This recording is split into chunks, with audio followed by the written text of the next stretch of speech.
সমস্ত থানা থেকেই দুজন করে দুটি করে চেক বিলি হয়।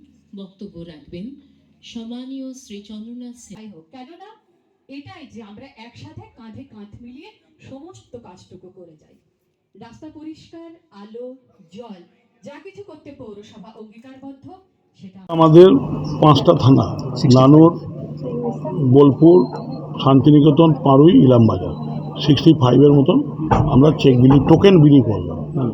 বাকিগুলো থানা থেকে যারা বাকি থাকলো তাদের বলে দেওয়া হয়েছে থানা থেকে তারা নিয়ে নেবে এবং থানার আধিকারিকরা সেই দরকারে সেই ক্লাবগুলোকে ডেকে থানাতে দিয়ে দেবে। আচ্ছা, এইবার কি অনুদান নেওয়ার কি কোনো প্রবণতা তেমনভাবে দেখা যাচ্ছে না? প্রচণ্ড। শুনুন, পুজো যারা করে, যারা আনন্দে মাতে, তারা অনুদান সবাই নিতে আসছে।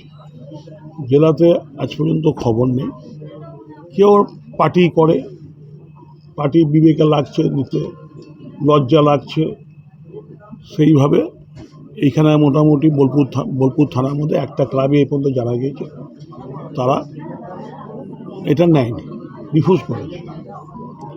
সেটা আমরা অন্য ক্লাব তারা চেয়েছিল, তাদের আমরা দেওয়ার জন্য সুপারিশ করেছি। কোন ক্লাব? দক্ষিণ গ্রুপ। দাদা, এমনও গ্রামের ক্লাবগুলো আছে যারা বলছে যে এই যে